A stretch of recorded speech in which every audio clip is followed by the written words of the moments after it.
Welcome to The Explainer. Today, we're diving into the story of Greenland, a vast, icy island that suddenly found itself right at the heart of a global power struggle.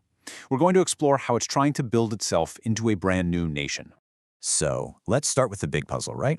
How in the world did this massive island, the world's largest by the way, with the population smaller than a lot of towns, suddenly become this geopolitical hotspot that superpowers like the US and China are all vying for?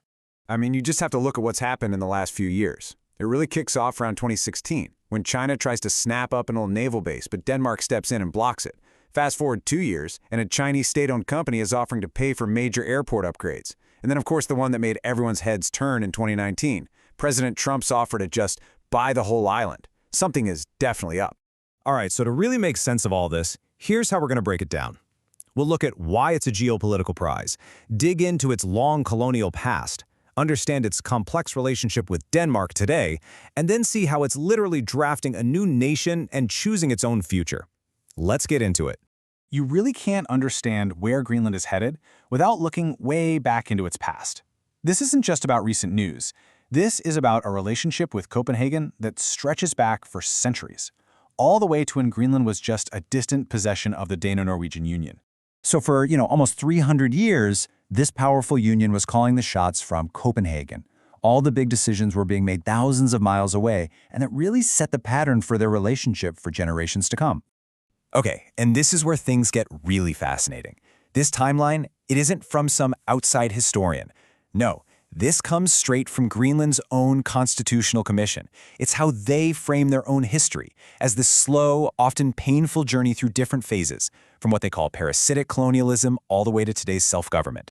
And get this, back in 1953, Denmark changed its constitution, and poof, Greenland was no longer a colony, but an official part of the kingdom. Sounds good, right? Except the people of Greenland had absolutely no say in it. They didn't get a vote. That's exactly why their own commission calls this period covert colonialism. The label changed, but the power imbalance, not so much. Okay, so that long, complicated history brings us to the present day. And what we've got is a kingdom of, well, some pretty stark contrasts. Let's take a look at what that actually means. I mean, it's really two different worlds in one kingdom. On one side, you've got Denmark, a modern, wealthy EU nation with a GDP per capita north of $72,000, just booming thanks to its pharma industry. And on the other side, you have Greenland. It's self-governing, sure, but it's not in the EU, and its economy is almost entirely dependent on fishing and a big annual check from Denmark. And if you want just one number to understand this economic gulf, look no further. In 2023, a single company, Novo Nordisk, accounted for 15% of Denmark's entire corporate tax revenue.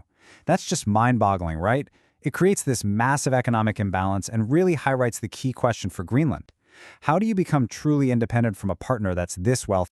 So, remember when President Trump offered to buy Greenland? It sounded like a simple real estate deal, right? Well, not so fast. Because of Greenland's self-government status, the legal reality is way more complicated. There's this principle called dual consent, which means the days of Copenhagen just deciding things are over. Greenland itself has to agree to any deal. They have a seat at the table. So in response to, well, all of this history, Greenland is taking matters into its own hands. And it's a huge step. They are actively writing their very first constitution, the blueprint for what an independent Greenland would look like. And they're not rushing it.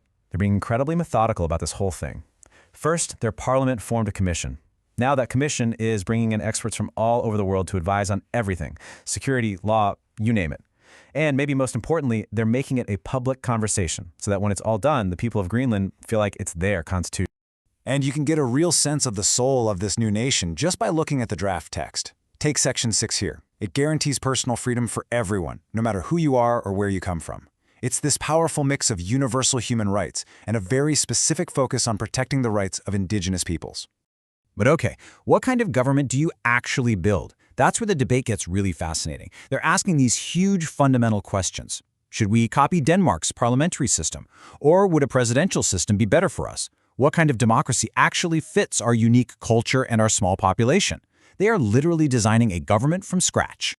Okay, so drafting a constitution is one thing, but surviving as a small, independent nation in today's world, that's a whole other ballgame.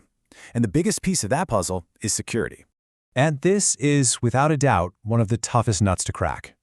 How does a brand new nation with fewer than 60,000 people protect a territory this enormous, especially one that sits in such a strategically important part of the world? It's a core challenge for the Commission. So the experts have basically laid out three main options on the table.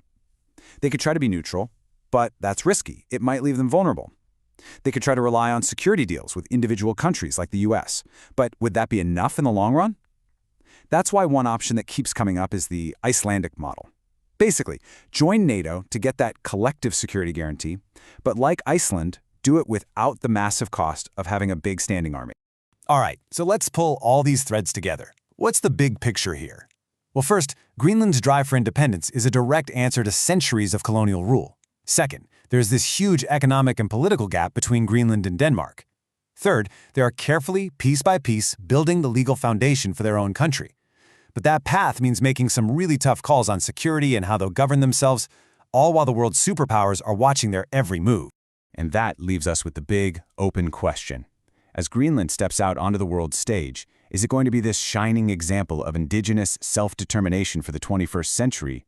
Or with its vital location and all its resources, will it just become a pawn in a new great game for control of the Arctic? That is the future that it's now trying to write for itself.